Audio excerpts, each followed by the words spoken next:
Bienvenidos a nuestra clase de hoy, que es temas sobre los maestros y retos en la teología del siglo XXI. Para ello vamos a hacer como un reencuentro, ¿no? de qué se trata esta teología del siglo XXI, en la cual se enmarca dentro de una encrucijada histórica, ¿no? Porque hay una herencia que viene eh, de, de las distintas realidades sociales, culturales, históricas, previas al Concilio Vaticano II, y también después del Concilio Vaticano II hay una serie de, de- de circunstancias históricas, culturales, muy diversas, cada vez más aceleradas, que hacen que la teología del siglo XXI sea una una variante de distintos fragmentos, ¿no? Toda esta situación preconciliar y postconciliar se presentan de una manera fragmentada porque hay muchas variantes. La teología ha crecido en todos los sentidos, ¿no? A nivel de temática, a nivel de, hay un progreso del conocimiento.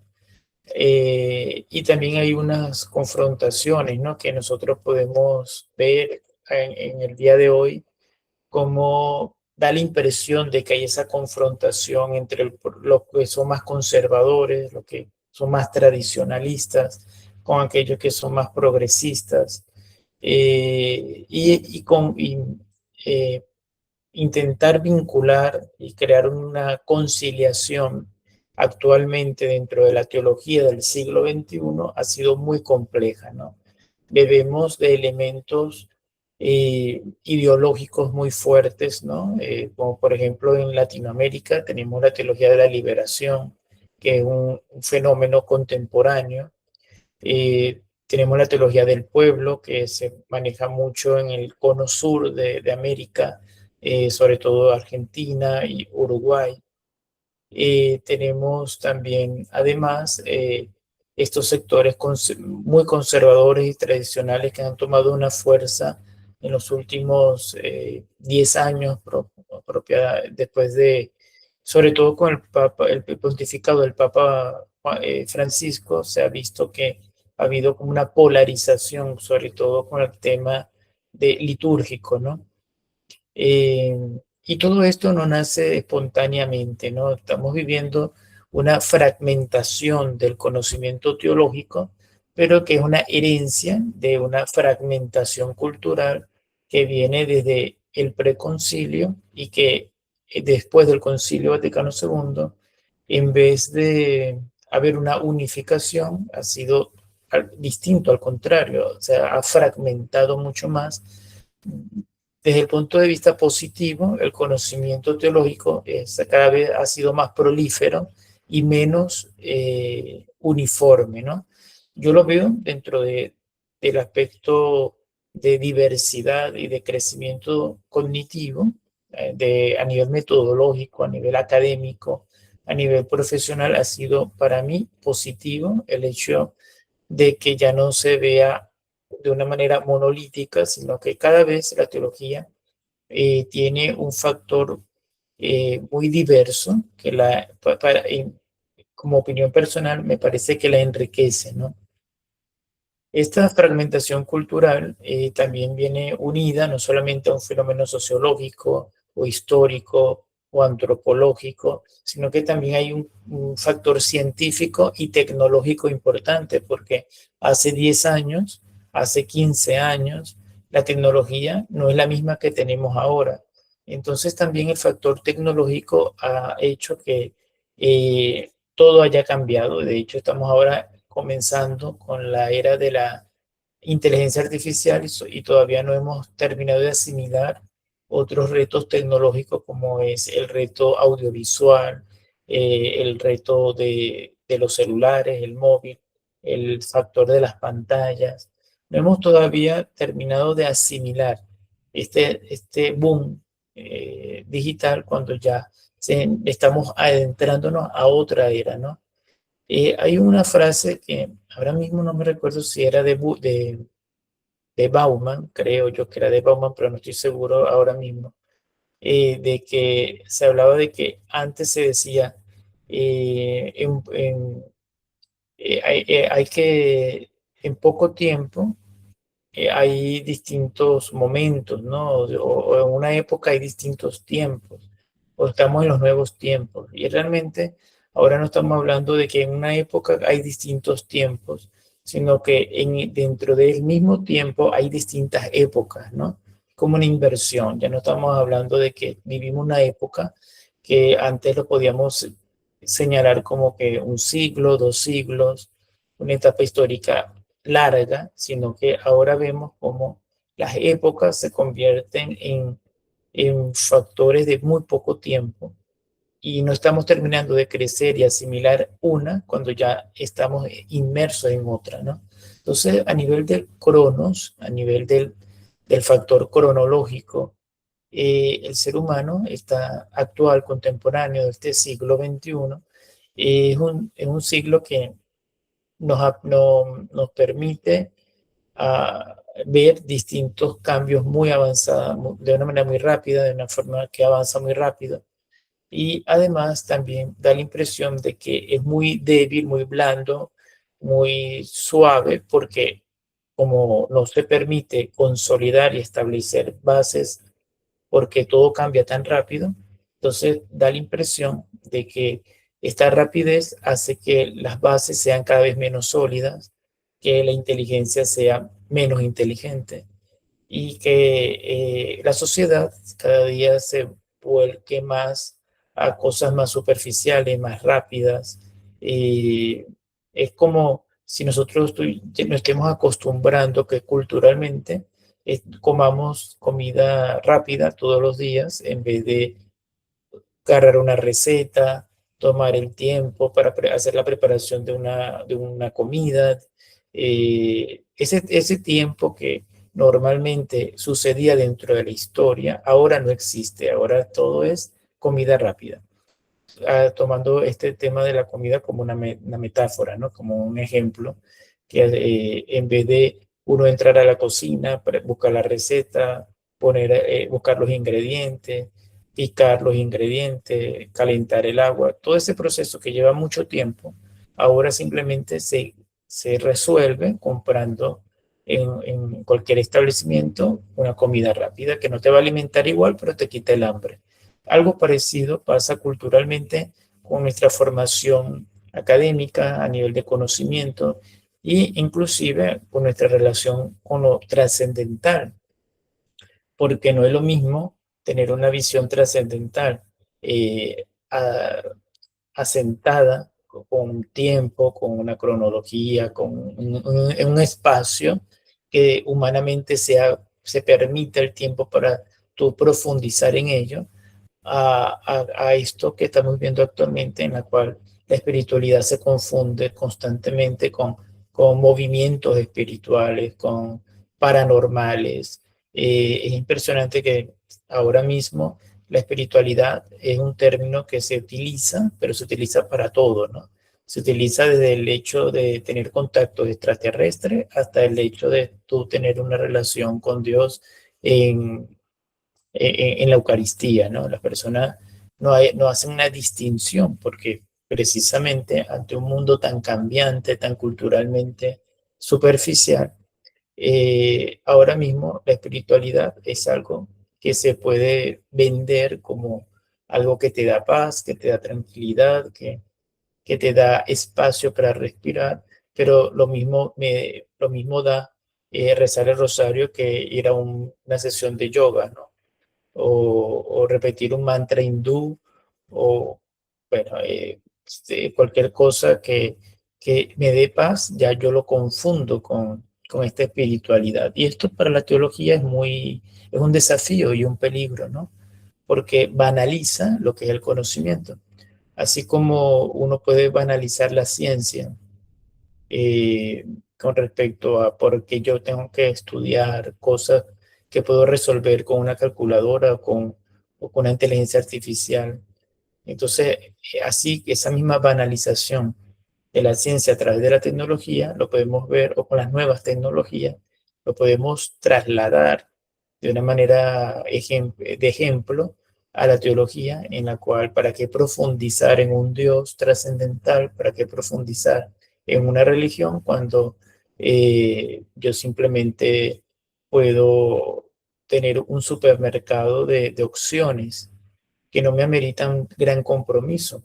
No ameritan que me tenga que confesar, no amerita una formación, no amerita ir a una iglesia, a una capilla, a estar dentro de unas normativas éticas, morales de una religión.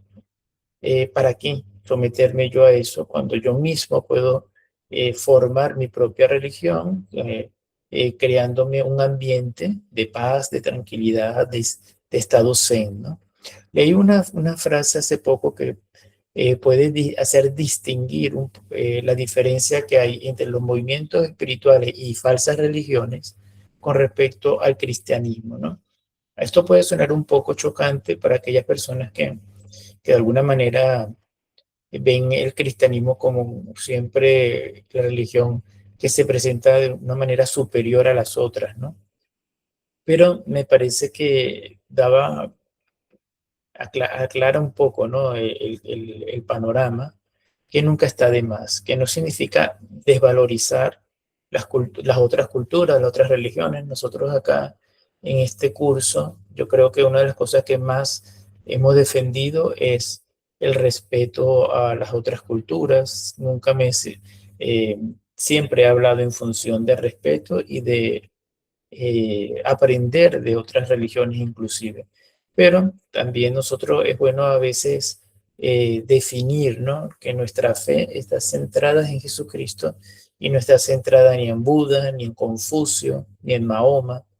Se respetan, pero nosotros también tenemos una identidad que tenemos que defender, que tenemos que sentirnos orgullosos inclusive de pertenecer a la iglesia que pertenecemos. Y ahí este escrito que leí decía, parafraseando lo siguiente: Mahoma decía dentro de sus escritos que no conocía el sentido de la vida, ¿no? Que él no conocía cuál era el sentido último de la vida cuando se expresaba a sus discípulos. Confucio hablaba de que él no era el camino, sino que él era como una señal que indicaba dónde teníamos que ir, pero que él no era el camino para evitar que los discípulos adoraran a Confucio. Y Budas, cuando uno lee los escritos referidos al budismo, se habla que siempre es una invitación a buscar la verdad, ¿no? Y en cambio, en Jesucristo encontramos una frase demoledora, ¿no? Porque Él dice que yo soy el camino, la verdad y la vida. Mientras que Mahoma decía que él no descubría y cuál era el sentido último de la vida, Jesucristo está diciéndonos a cada uno de nosotros que Él es la vida. Mientras que Confucio decía a sus discípulos que Él no era el camino, Jesús dice, y Budas, que indicaba a sus discípulos que hay que buscar la verdad, Jesucristo nos dice a nosotros que Él es la verdad, cuando dice yo soy el camino, la verdad y la vida. Y el que camine, el que me busque, el que ande conmigo, no se perderá, ¿no? Entonces, ya con esta frase, ¿no? Con esta comparación, esta sinopsis, ¿no? Entre lo que ofrecen las otras religiones, los otros profetas, las otras creencias, nos damos cuenta de que solamente Jesucristo es el que se presenta como verdadero Dios, cosa que Mahoma nunca hizo. De hecho, los musulmanes no adoran a Mahoma, simplemente Mahoma es el profeta, pero no tiene ninguna característica de divinidad, ¿no? Y de hecho, los musulmanes, por ejemplo, no tienen ni siquiera una representación física de lo que es Dios, porque está prohibido. Si uno entra a una mezquita, al contrario de las iglesias cristianas, que encontramos rostros de santos, el rostro de Jesucristo. Incluso se puede ver algún rostro que represente a Dios Padre. Dentro de los musulmanes eso es imposible. Vemos flores, vemos jardines, vemos figuras geométricas, eh, pero nunca vamos a ver un rostro humano, porque ellos tienen totalmente prohibido una humanización o una foto, una imagen, una pintura de Dios. Por tanto, menos van a creer que puede hacerse hombre. Y si los musulmanes nombran a Jesús, lo nombrarán como un profeta, pero nunca como Dios. Y el resto de las creencias, sobre todo orientales, eh, nunca van a presentarse como que son el camino definitivo, ¿no? Solamente Jesucristo es el único que es capaz dentro de la historia de decir, ¿no? Él es el camino, Él es la verdad y Él es la vida. Solamente Él, ¿no? No lo vamos a encontrar en ninguna otra religión ni en ninguna otra cultura.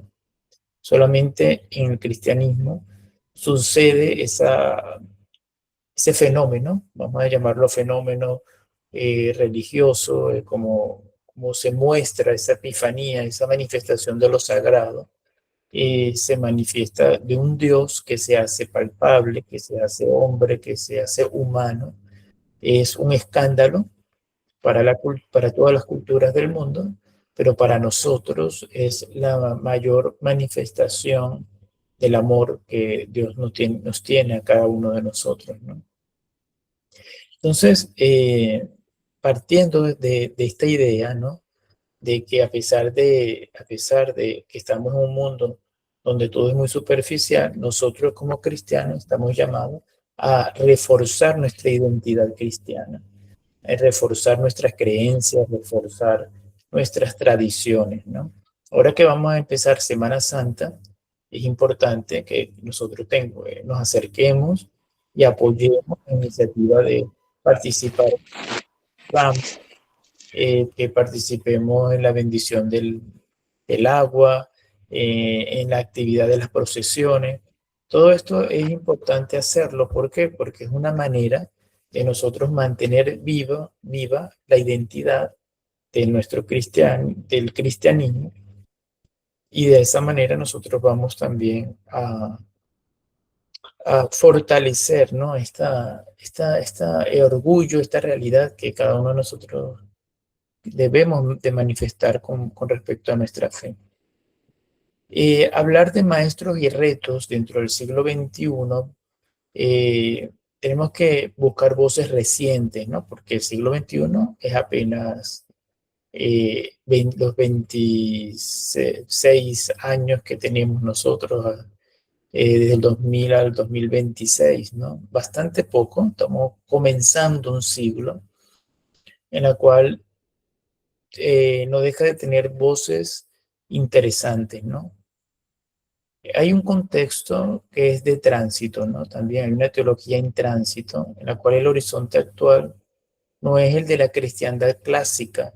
La teología ya no se desarrolla en un entorno homogéneo como podía ser en la Edad Media, en, puede ser en esa edad casi preconciliar, incluso en el Concilio Vaticano I, donde todo se entornaba de una manera homogénea, como en el Concilio de Trento, sino que estamos en un mundo cada vez más plural, más secularizado, más global.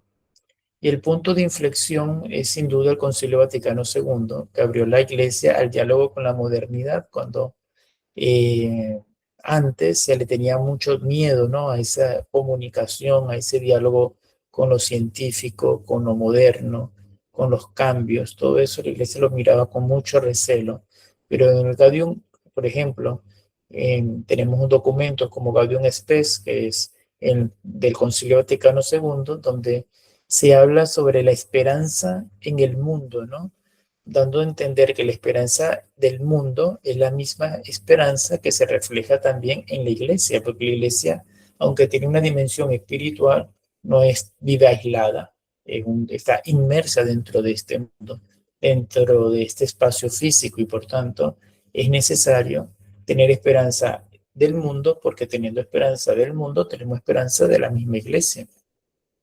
Desde entonces la teología ha venido abandonando esa autosuficiencia, ¿no? Como decíamos en clases anteriores, de esa que decíamos que era la ciencia sobre toda la ciencia, que la filosofía era la esclava, la sierva de la teología. Y esa autosuficiencia de que la iglesia todo lo sabe, y siempre era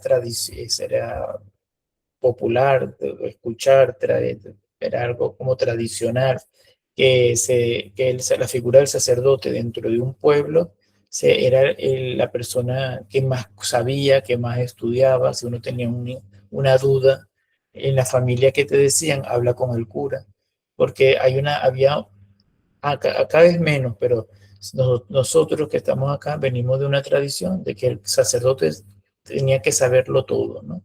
Él era la persona que más estudiaba entre todas las profesiones, ¿no? Porque yo me recuerdo que cuando yo le preguntaba a las personas de la comunidad, de distintas comunidades, ¿qué piensas tú del sacerdote? Lo primero que dicen es una persona que estudia mucho. Hay un concepto de que la iglesia y la figura del sacerdote en específico es un lugar donde reside la sabiduría máxima, ¿no? El que no se equivoca. Pero eso cada vez ha ido cambiando. Ya actualmente no se ve así. Ahora actualmente cada vez se ve más la figura de la iglesia como un elemento más humano y menos supersticioso de alguna manera, ¿no? Eh, y esto hace que sea menos autorreferencial, menos autosuficiente. Pero también esto lleva a una tarea mucho más compleja, porque no es lo mismo yo como iglesia, que todo lo sé, que todo lo conozco, que lo apruebo o no lo apruebo, que sobre mí solamente está Dios, eh, a, a pasar a la otra acera, donde yo tengo que dialogar de tú a tú con otra ciencia, con otras personas, con los creyentes y con los no creyentes. Allí la cosa se complica más, ¿no? Cuando ya se le comienza a exigir a la iglesia ciertas situaciones donde antes nadie era capaz de pedirle una auditoría, ¿no? Auditar lo que la iglesia hace.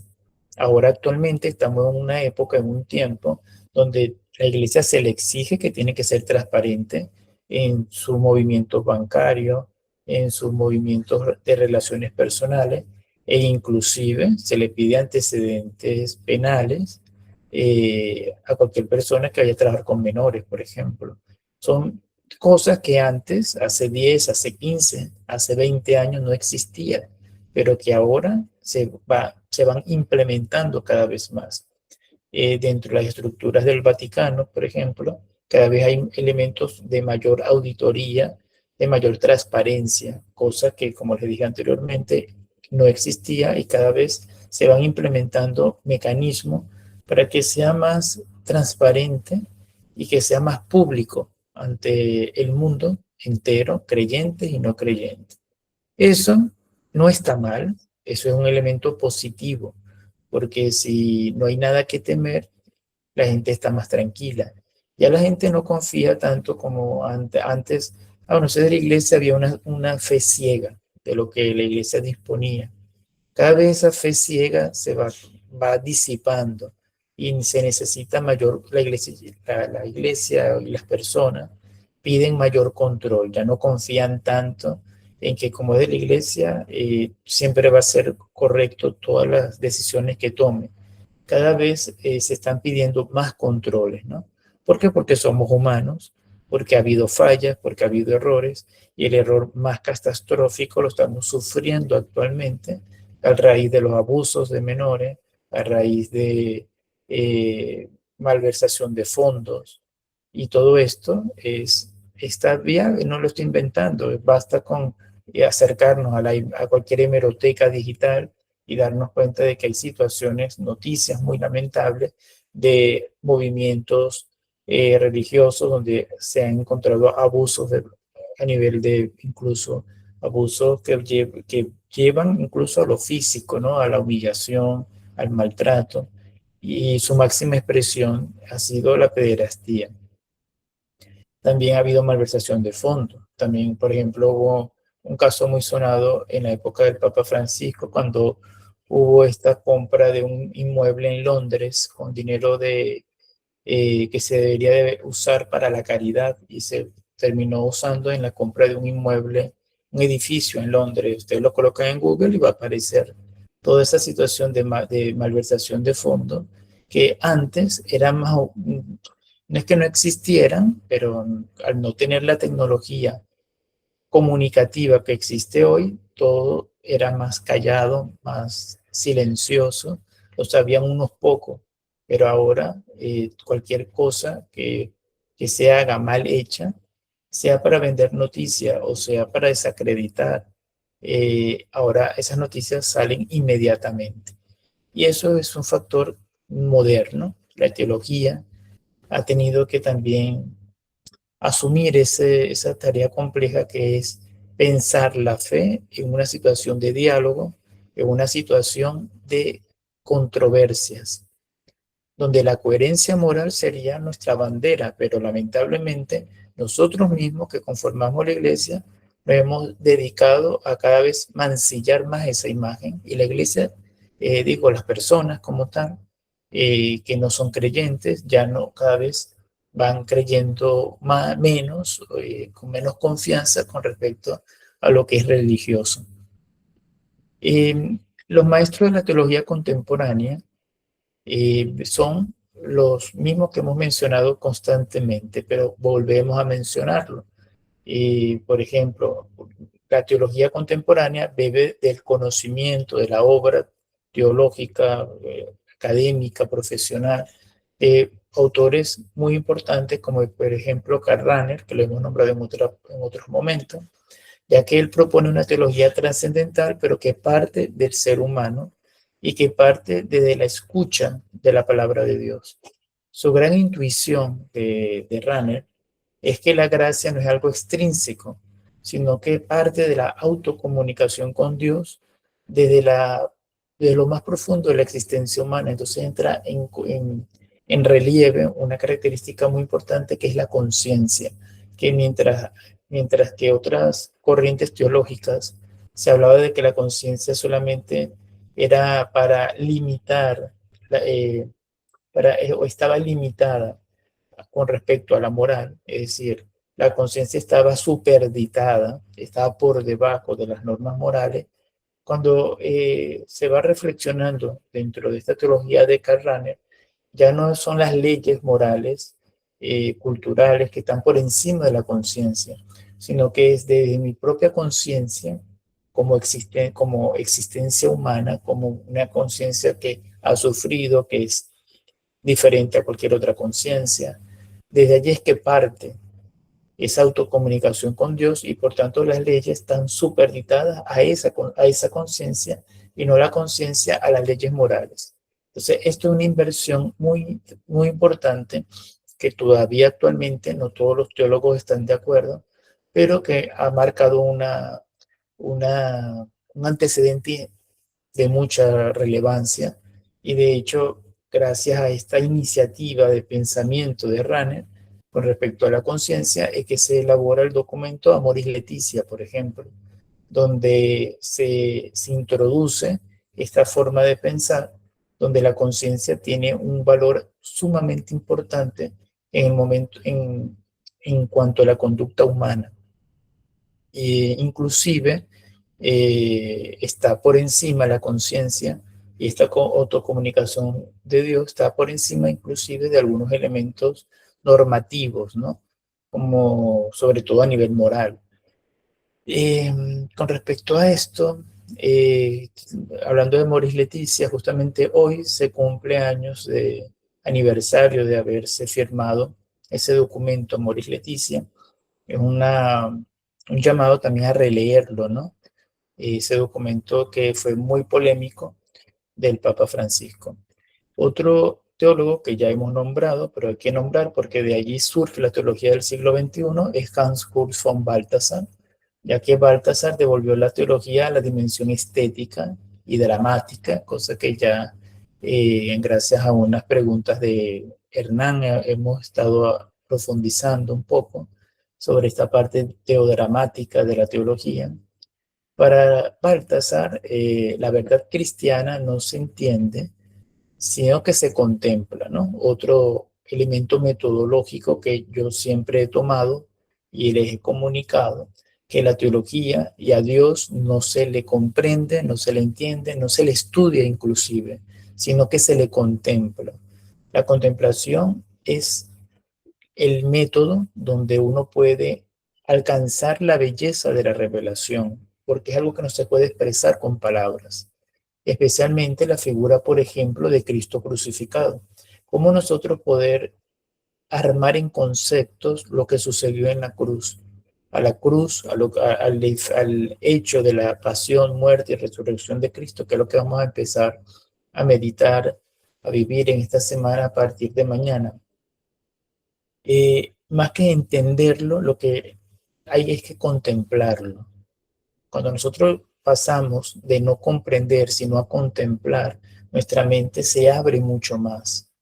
Y entonces vamos a poder comprender a través de esa autocomunicación existencial que ese amor tan grande que inclusive no se quedó solamente en promesas, sino que se hizo factible en el momento de que Jesús entregó su propia vida para morir por cada uno de nosotros. La teología del siglo XXI tampoco se puede entender si no tenemos los escritos de Joseph Ratzinger, que es el Papa Benedicto XVI. Ratzinger tiene varios momentos teológicos. Había un Ratzinger del Concilio Vaticano II, muy progresista. Después vino un Ratzinger un poco más conservador. Un Joseph Ratzinger que a ser el encargado del dicasterio de la fe, de la doctrina para la fe, hizo un enfrentamiento tuvo una confrontación como por ejemplo todas estas tendencias teológicas postconciliares, como por ejemplo la teología de la liberación. Y esto ha traído hasta el sol de hoy también distintas aristas y distintas lecturas del pensamiento de Ratzinger. Lo más importante de Joseph Ratzinger es que insistió en la centralidad de la verdad y de la armonía entre la fe y la razón. Recordemos el documento Fides Ratio, que se dio justamente durante esa época, cuando él estaba trabajando muy de cerca en el pontificado de Juan Pablo II con el Papa, ¿no? Su preocupación fundamental era evitar el relativismo, como el fideísmo, por ejemplo. Para él la fe cristiana es el logos, es decir, la racionalidad abierta al misterio, ¿no? Entonces, a Papa Benedicto XVI le debemos esa conciliación constante entre la razón y la fe. Hay otro personaje muy importante que es Congar. Congar es prácticamente uno de los que promociona el laicado tal como lo conocemos actualmente.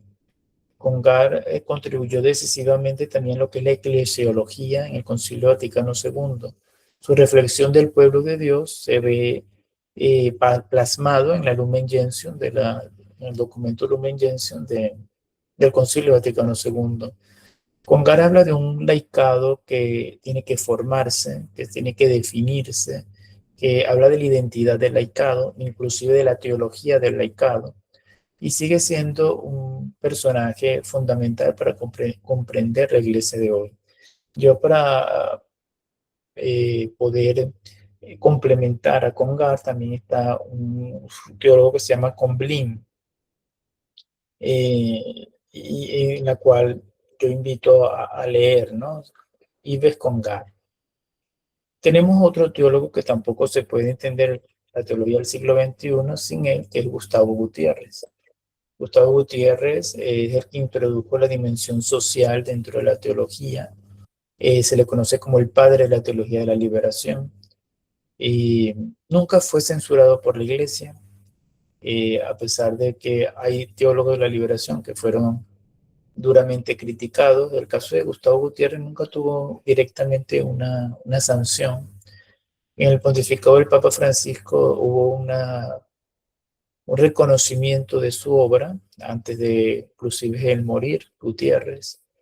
Eh, Gustavo Gutiérrez recordaba, ¿no?, que la fe cristiana no puede separarse de la justicia. Y el clamor de los pobres, por tanto, se convierte en un lugar teológico.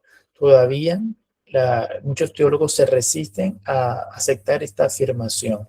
De hecho, no es propiamente, no es algo dogmático, ¿no? Pero sí, la teología de la liberación lo que procura indicar de que es un lugar teológico, es un lugar donde Dios se revela prácticamente en el pobre, ¿no? La pobreza no es algo querida por Dios, pero los pobres sí. Y los pobres, al ser los más vulnerables, por tanto, ameritan una mayor atención y posiblemente tienen una mayor atención de Dios porque son los que más necesitan materialmente tienen esa necesidad que no solamente es espiritual, sino material. Entonces, el de establecer la justicia social como elemento importante dentro de la teología es lo que permite que nosotros hoy hablemos de doctrina social de la Iglesia, por ejemplo, donde se hable de política, porque la teología no puede estar desvinculada de la justicia social. Sería un grave error. Hay extremos, ¿no? Hay extremos porque tampoco vamos a convertirnos en una ONG y no es la idea. La idea no es ser una ONG o una fundación para ayudar a los pobres. Nuestra misión es siempre evangelizar, llevar a Cristo. Pero sí es cierto que tenemos que tener una afinidad y una sensibilidad particular con el pobre, como nosotros justamente leímos en el documento del Papa León XIV, eh, que leímos justamente, hemos dedicado algunos sábados para leer el documento. Ahora se me fue un poco el nombre de este documento, pero que habla sobre la pobreza, ¿no? Tenemos también retos en esta teología del siglo XXI. Uno de los grandes retos es la secularización. Una cosa que a mí me preocupa mucho y lo he manifestado en reuniones que he tenido con algunas diócesis es el tema de la vocación sacerdotal, el tema de los seminarios. En las últimas veces que he tenido oportunidad de conversar con algunas diócesis, algunos obispos, siempre pregunto, ¿cómo manejan la pastoral vocacional? ¿Cómo están los seminarios? Porque si uno comprende, ve la situación del seminario, de la pastoral vocacional, uno puede entender cómo está la diócesis. Si no hay vocaciones, si hay una mala planificación de vocaciones sacerdotales, no se está trabajando lo suficiente, hay un descuido dentro de lo que es el seminario, ya no, ¿qué podemos esperar entonces de todas las demás delegaciones o departamentos de la diócesis, ¿no? Cuando el centro, lo principal, el corazón de la diócesis está descuidado, entonces todo lo demás falla.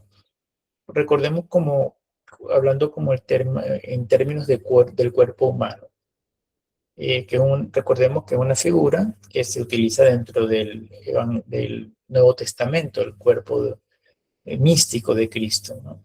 Esta figura del cuerpo, si nosotros tenemos cualquier atleta, cualquier persona, le falla el corazón, por mucho que uno diga que tenga una buena vista, que tenga un buen oído, pero si te falla el corazón, es que te falla todo, ¿no? Porque si el corazón falla, te da un infarto y te mueres, ¿no? Algo parecido es en las diócesis, en la iglesia en general. Si el corazón de la diócesis falla, entonces todo el cuerpo comienza a estar en peligro de muerte. Y es por ello que el tema de las vocaciones es fundamental. Cuando hablamos de vocaciones, últimamente siempre hacemos referencia al sacerdocio, ¿no? Pero realmente cuando hablamos de vocación es algo que cada vez hay más conciencia dentro de las diócesis de que vocación no solamente es la sacerdotal, la vocación religiosa, la vocación a la familia, la vocación incluso a la soltería. Hay muchas vocaciones, pero en particular yo me estoy refiriendo a la vocación sacerdotal, ¿no?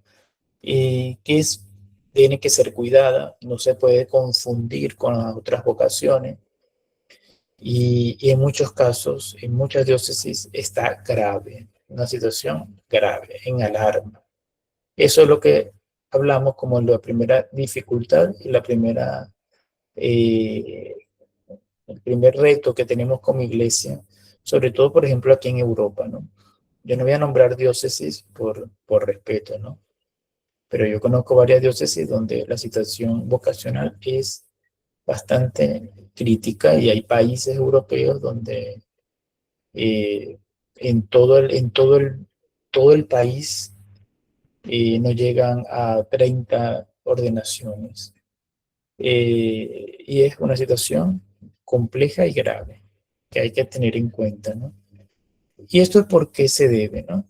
Yo la verdad que felicito cuando yo veo a un seminarista, lo felicito, porque no es nada fácil en un mundo tan secularizado, donde se promulga que, que Dios no importa si existe o no existe, que la teología debe responder no con imposición, sino con inteligibilidad, que donde, un mundo donde la pregunta ya es, no es qué es lo que tú crees, sino es que, ¿por qué tú crees? ¿No?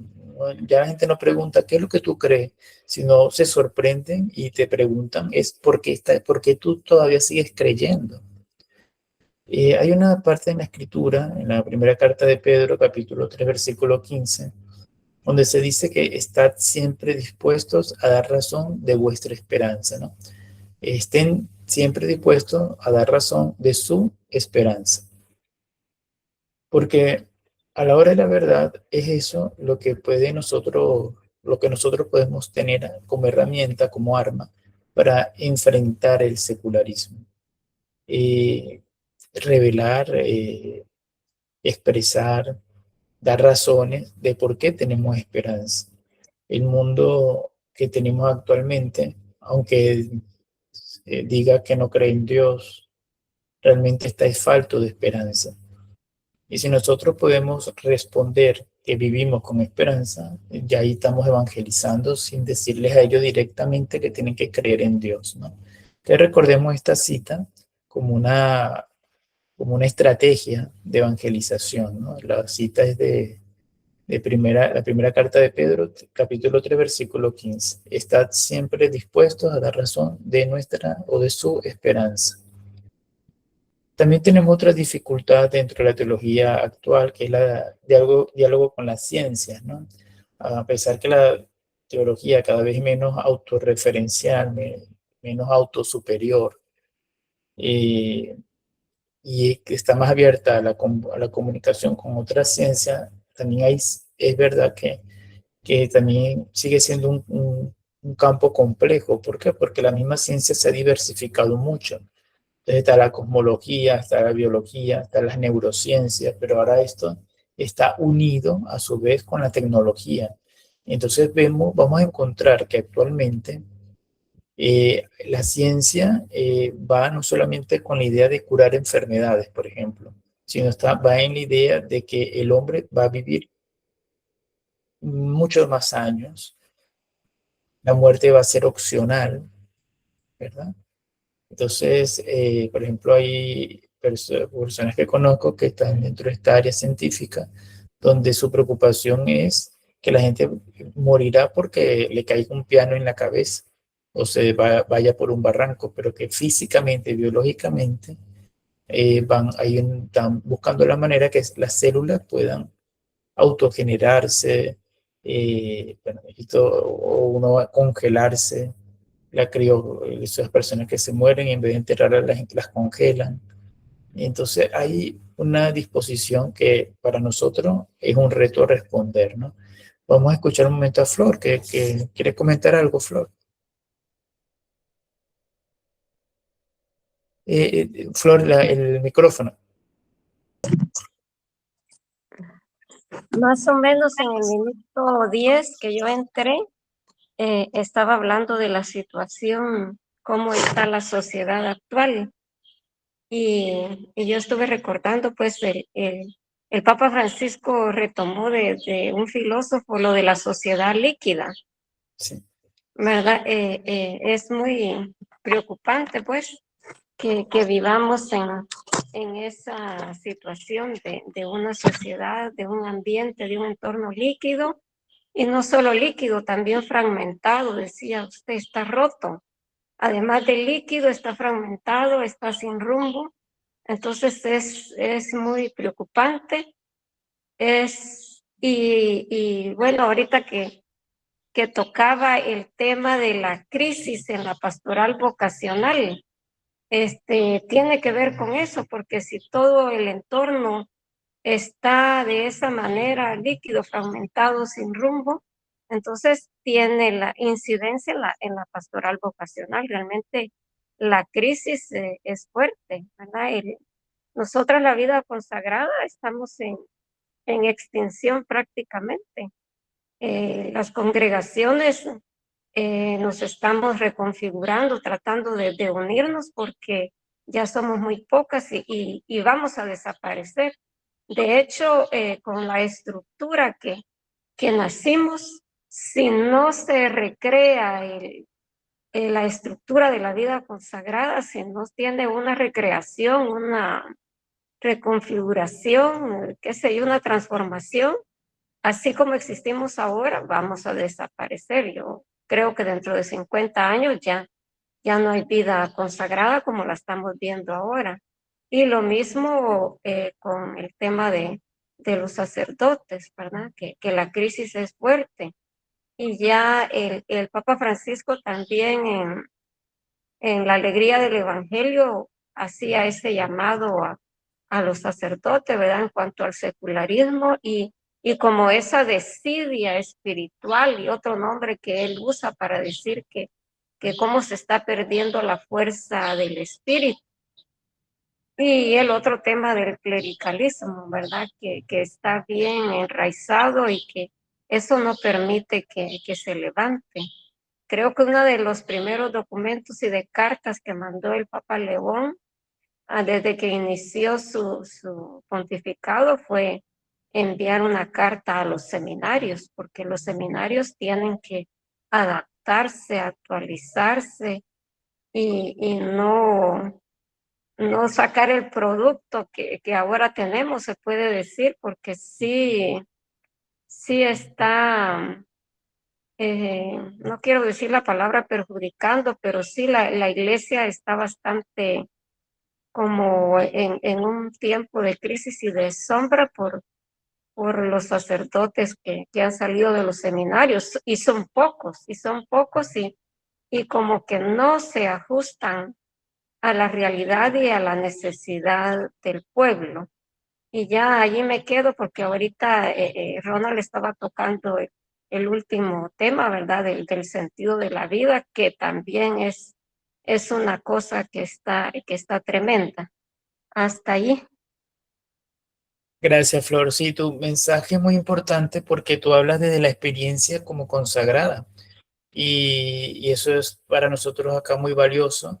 Y aquí, por ejemplo, en Tenerife hay cosas que se están viendo que no se veían desde 900 años, por ejemplo, que aquí hay congregaciones, casas religiosas que han estado 900 años activas, casi 1000 años, casi un siglo, y han tenido que cerrar. Después de 900 años, han tenido que cerrar sus puertas, que es algo que nos cuestiona, como una congregación que ha durado un siglo haya tenido que cerrar sus puertas, ¿no?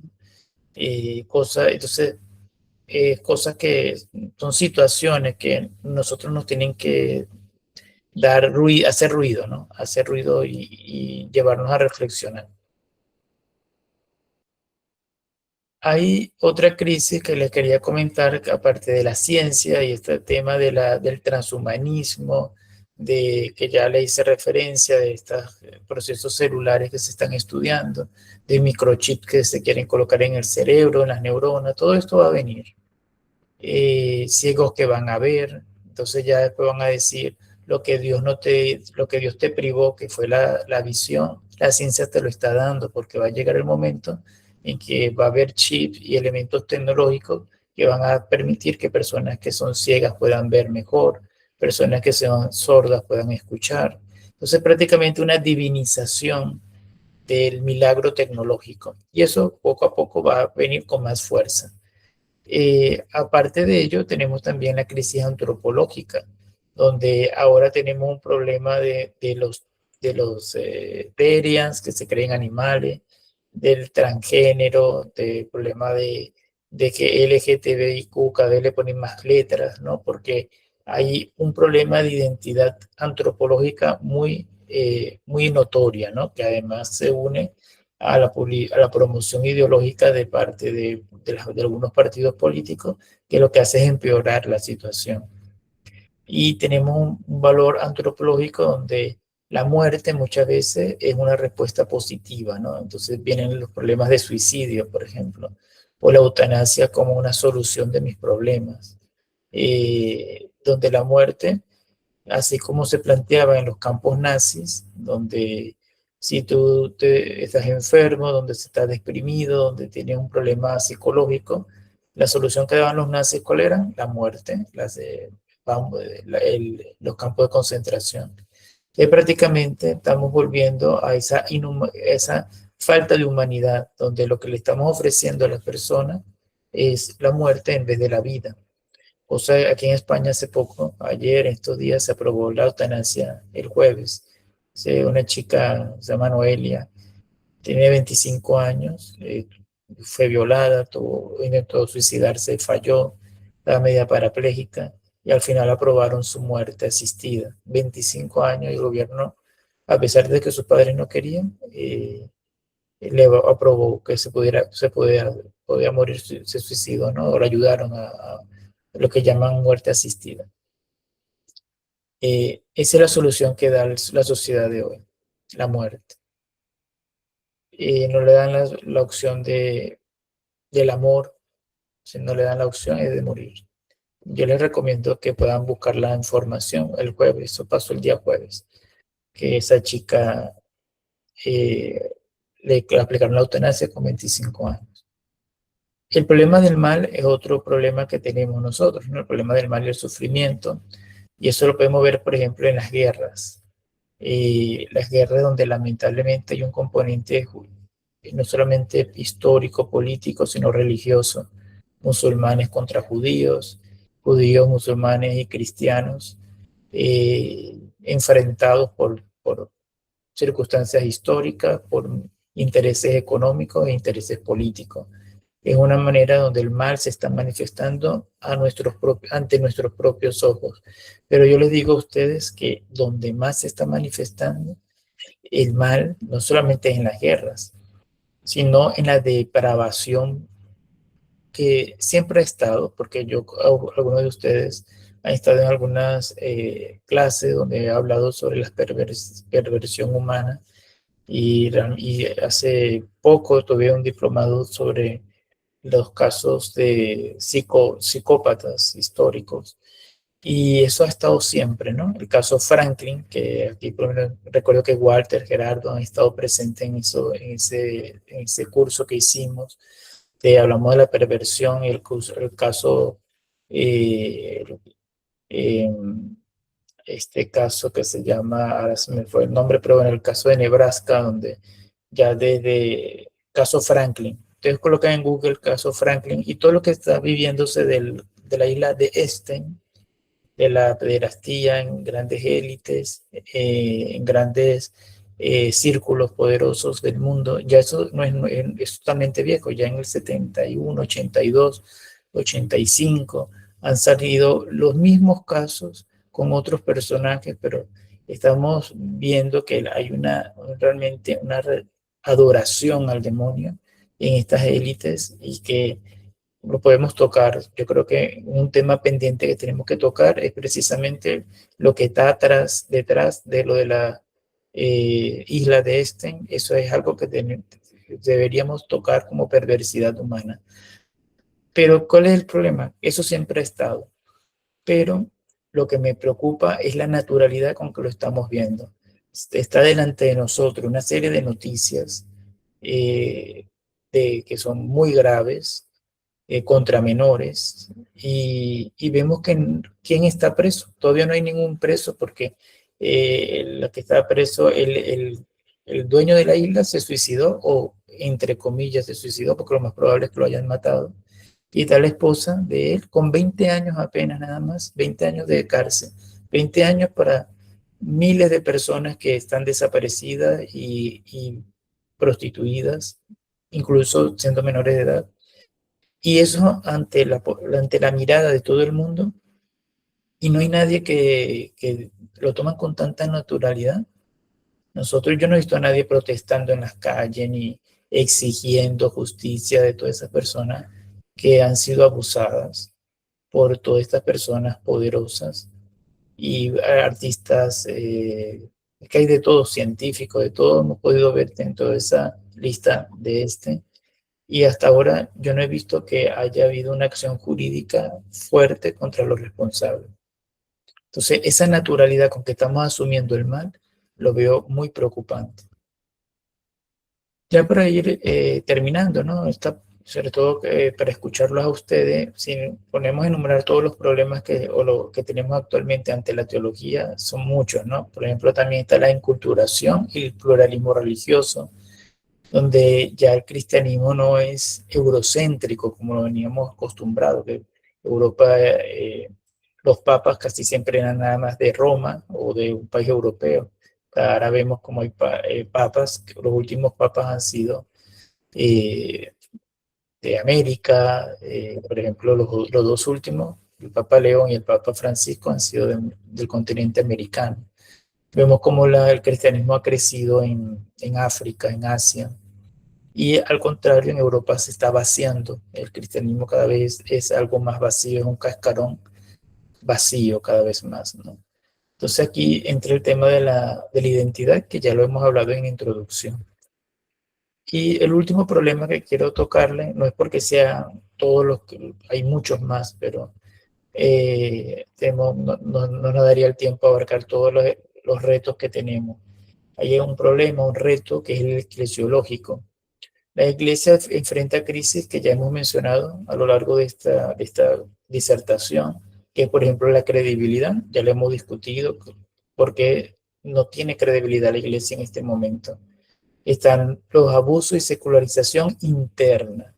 Aquí ya no es una secularización externa, sino que hay dentro de la Iglesia hay una secularización interna, donde sacerdotes, religiosas y laicos viven como que si Dios no existiera, o viven de una manera dentro de la iglesia, dentro del templo, dentro de la liturgia, pero fuera de la iglesia soy otra persona.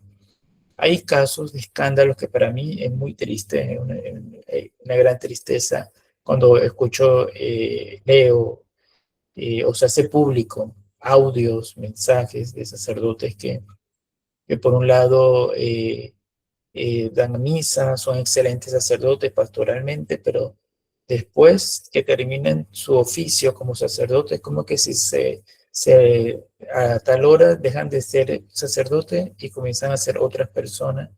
Y se han encontrado casos de que están en clubes nocturnos, mezclados con prostitución.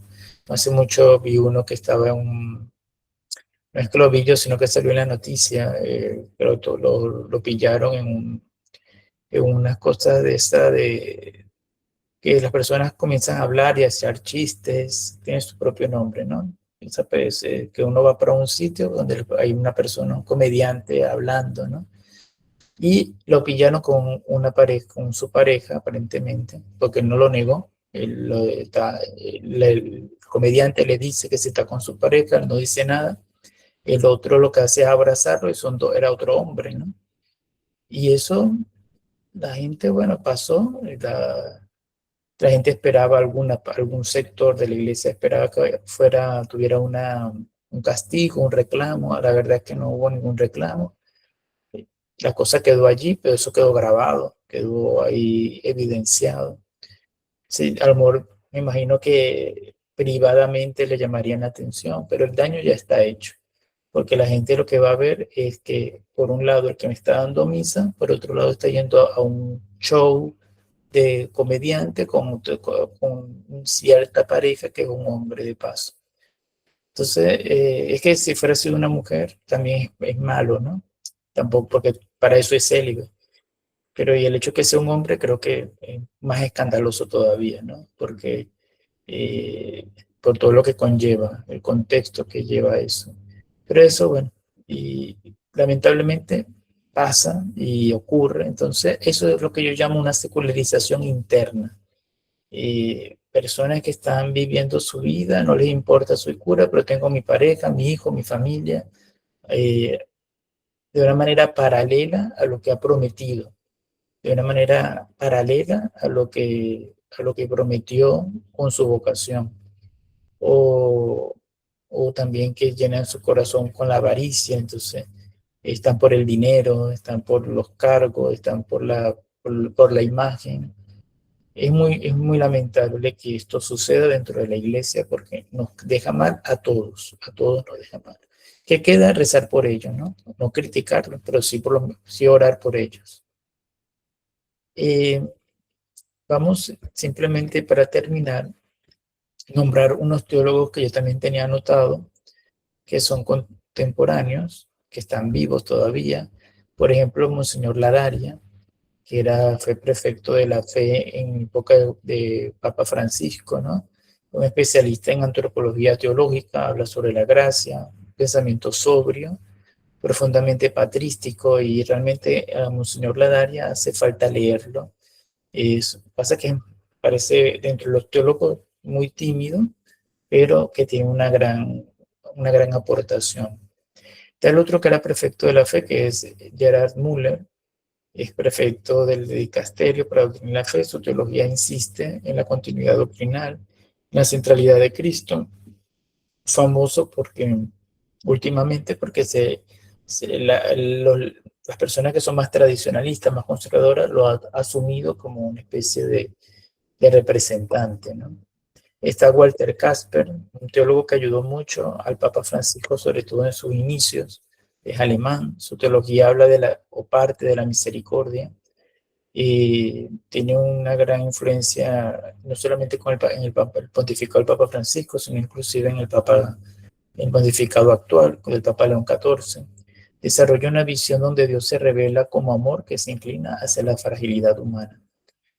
Está otro que se llama Jean-Luc Marion, es, habla desde la fenomenología contemporánea y habla que pensar a Dios como que, un don que se desborda, ¿no? Es interesante porque habla también desde el punto de vista filosófico, ¿no?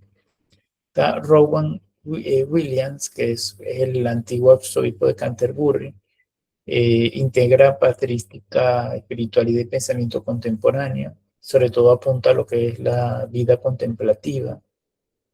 Eh, ¿Qué más puede ser? Ahí está Máximo Fagioli, que es un historiador y teólogo, especialista en eclesiología y sinodalidad. Hay una teóloga que se llama Sarah Quackley, que es teóloga sistemática contemporánea, integra teología, género y espiritualidad. Y así hay distintos teólogos contemporáneos que yo les recomiendo que hagan una pequeña revisión en Google, en las enciclopedias, teólogos modernos, teólogos del siglo XXI, que sería del año 2000 en adelante, y tener una cierta referencia de estos teólogos, ¿no?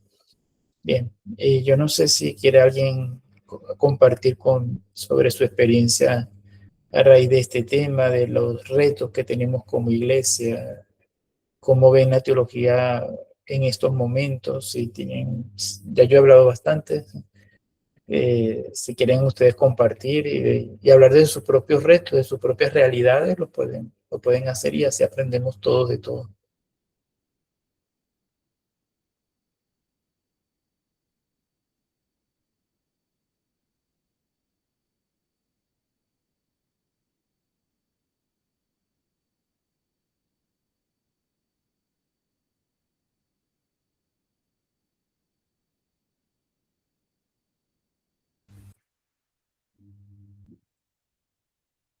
Sí, Flor nos dice que si les puedo mandar el listado de teólogos, sí. Ya yo tengo preparado el resumen de la clase.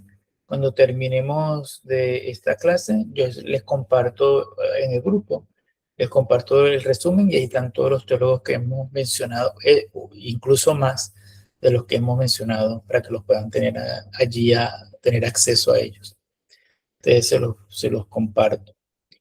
Y no sé si quieren aprovechar de comentar algo de cómo ven esta iglesia que tenemos actualmente. ¿Cuáles son los retos que ustedes ven dentro de sus diócesis?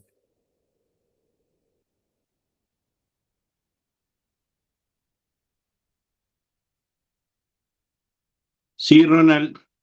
Sí, te escuchamos, Walter. Bueno, muy interesante lo de hoy. Me hace mucho ruido porque, como siempre vos sabés, yo soy un justiciero.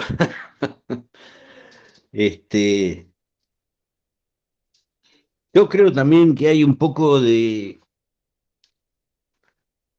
una onda así como que nadie tiene la verdad, ¿no? O sea, nadie puede decir nada porque como nadie tiene la verdad,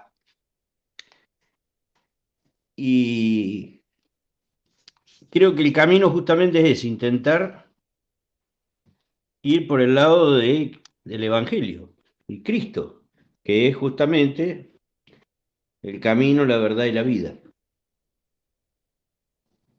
Y con esto de ser tolerantes, y con esto, a ver, quiero que se me entienda, no quiero decir que hay que ser intolerante, pero con esto de ser tan tolerante con que el testigo de Jehová, con el evangélico, con esto, que muchas veces confunden, más que nada los testigos de Jehová, por lo menos acá, en donde yo vivo, por ahí en otros lugares tendrán el problema de los musulmanes. Acá el problema son los testigos de Jehová y también los evangélicos, ¿no? Para que te des una idea, nosotros somos una ciudad de 20.000 habitantes, hay 43 templos evangélicos, 5 de testigos de Jehová y la iglesia nuestra, nada más. Bueno, esa iglesia evangélica y la de los testigos de Jehová se alimenta mucho de los católicos, ¿eh? Católico ignorante, futuro protestante. Entonces yo digo, como decías vos, nos hace ruido, nos tiene que hacer ruido, ¿sí? Nos tiene que hacer ruido y yo creo que tenemos que tener una reacción. No hablo de una reacción violenta, pero sí una reacción evangélica. Estas cosas, por ejemplo, que hacemos los sábados para profundizar el conocimiento, para acercarnos un poco más a Dios, eh, tenemos que transmitirlas, tenemos en nuestras comunidades, me parece que tenemos que, eh, no digo ser los faros ni los dueños de la verdad, pero sí hacer un poco más de ruido, me parece a mí.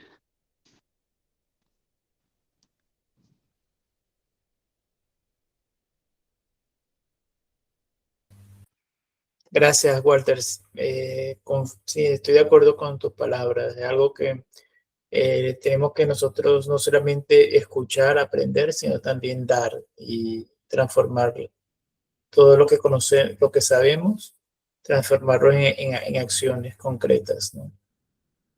Estamos en un momento complejo, difícil. De eso no cabe duda.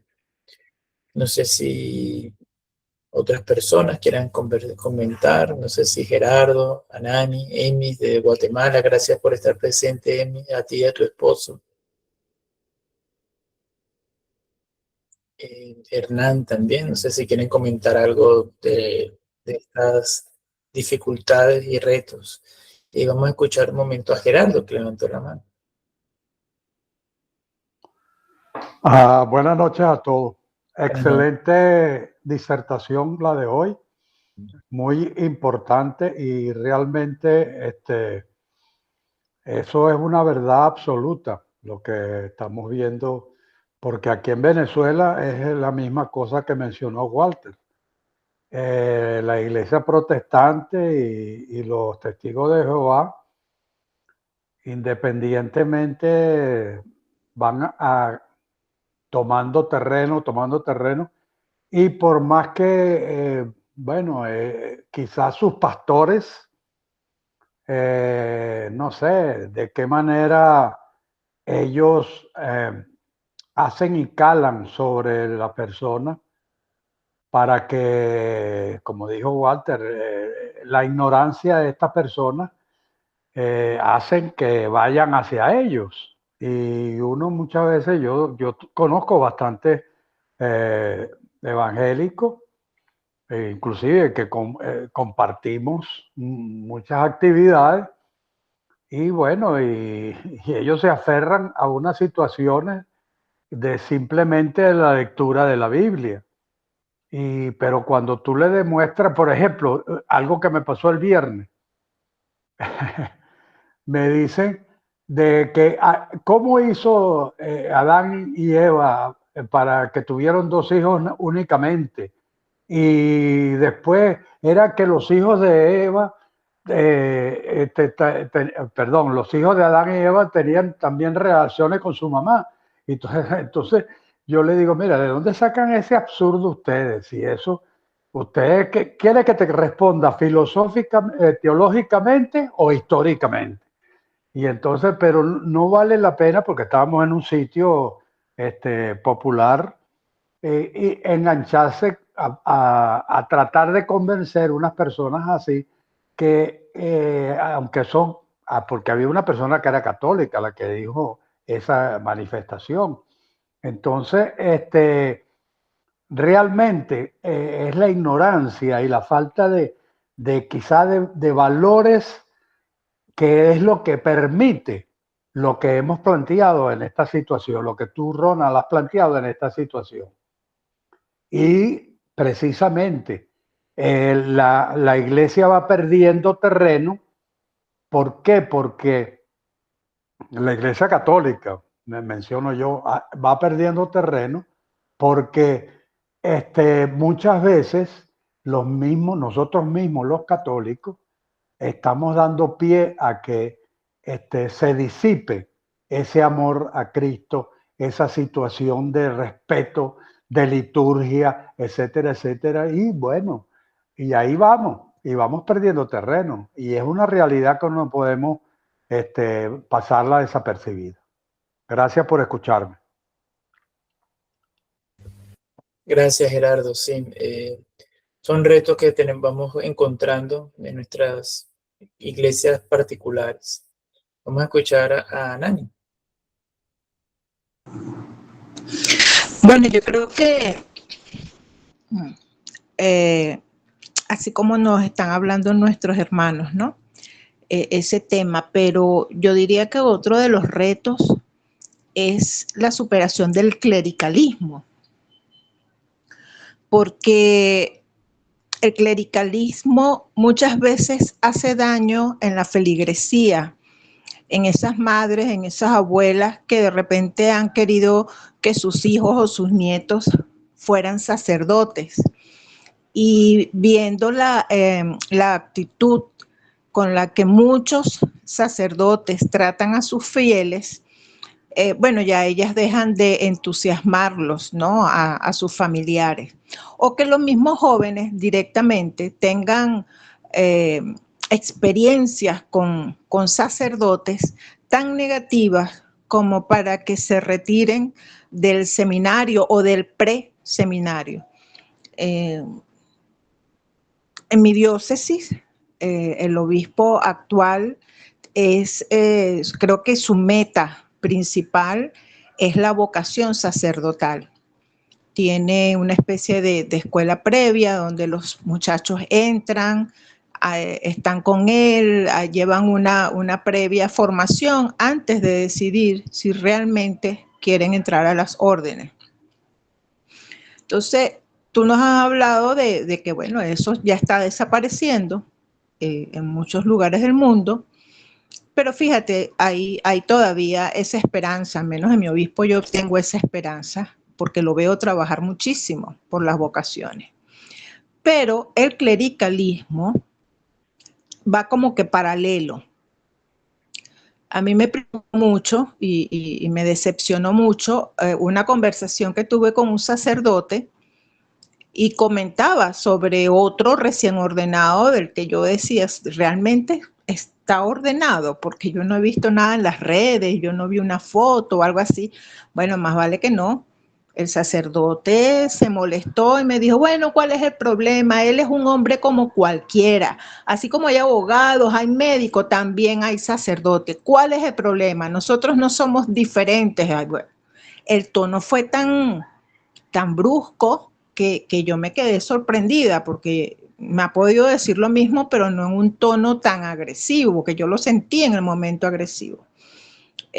Bueno, su final no fue muy bueno como sacerdote. Entonces, eso a mí me preocupa como feligrés, porque lo vivo, porque lo siento, no por lo que pueda decir, hablar de la iglesia o lo que pueda decir las redes sobre la iglesia, no, sino lo que uno vive. Entonces los muchachos y las madres y los padres viven esas actitudes negativas dentro del clero, esa querer mandar, ese querer dominar, ¿no? Lo que hablábamos hace unos temas atrás, pues que la gente tiene que ir, a juro, a ese templo, no puede ir a otros, no debe salirse de su parroquia. Esas cosas dañan la imagen de la iglesia. Entonces, dicen, bueno, pero eso no es la iglesia es mucho más que eso. No, es que esos son los detalles que van mermando poco a poco las bases. ¿Por qué? Bueno, porque los laicos somos mayoría en la iglesia. ¿Y de dónde salen los sacerdotes? De los laicos. Entonces, eso a mí me parece que es un reto y por donde meto la cabeza leyendo, estudiando y escuchando videos de sacerdotes, de gente formada, sigue estando allí la superación del clericalismo como algo muy importante y prioritario en nuestra actualidad eclesial. Es así, sí, sí, sin duda. Tenemos que orar mucho para que surjan no solamente sacerdotes, sino que sean buenos, ¿no? Pedir específicamente que sean buenos sacerdotes, ¿no? Porque hemos visto que las fallas humanas hacen mucho daño y tenemos que en estos tiempos procurar reducirlas al mínimo, ¿no? Ya son bastantes escándalos como para seguir acumulando más. Entonces hay que pedir para que todas estas personas que se están formando, que están por ordenarse, que están en los seminarios, realmente tengan un corazón que se asemeje al de Jesús, a Cristo, ¿no? Y que todos los sacerdotes, a pesar del tiempo, de las dificultades, nunca traicionen ese primer llamado al que generosamente respondieron, ¿no? Aquí también tenemos que ponernos en el lugar de estas personas, ¿no? Igualmente de las religiosas, ¿no? Que contamos con la suerte que Flor nos acompaña siempre. Porque no es sencillo, ¿no? Yo me imagino que en un mundo donde todos los días te recuerdan que la vida fácil es lo mejor, una vida de persona consagrada y religiosa la tiene muy difícil. Cuando todos los días te están bombardeando con tanta información que te distrae y te saca de ese centro, ¿no? Es así. Bien, no sé si Hernán creo que quiere decir algo. No te escuchamos, Hernán.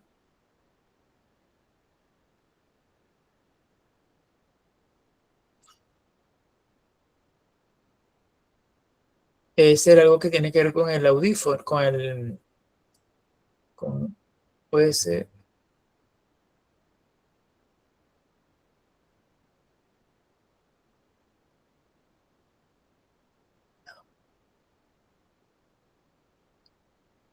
No sé qué pasó allí, que no sé si es la parte del micrófono, pero no sé, yo particularmente aquí no te escucho, yo creo que en el resto tampoco.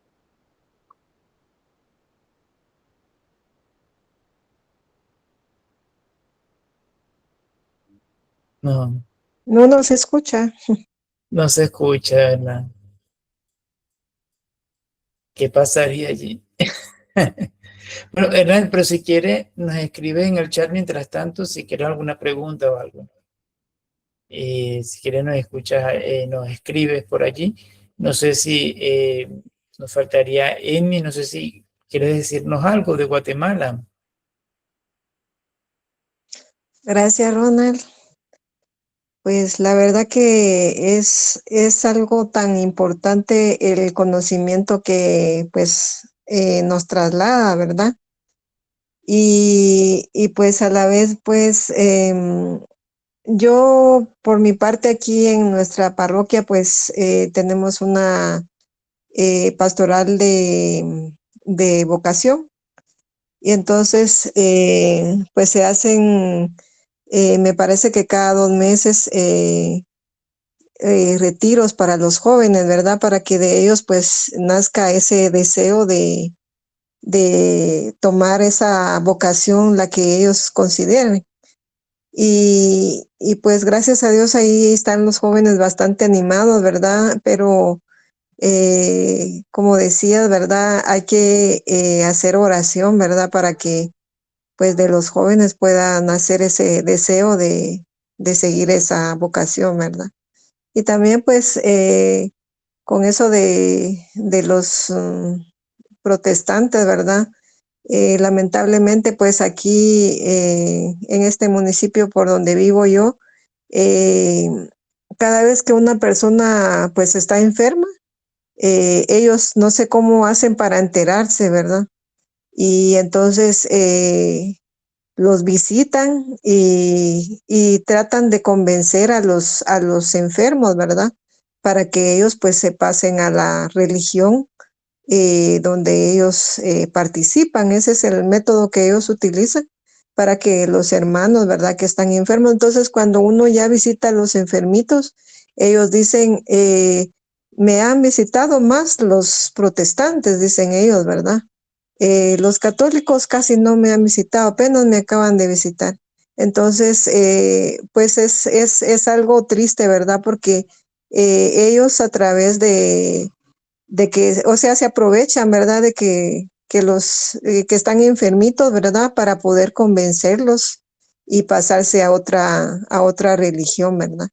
Entonces, ahí sí que de verdad es bastante interesante lo que nos, pues nos ha, eh, lo que nos ha dicho, ¿verdad? De verdad que es bueno conocer, ¿verdad?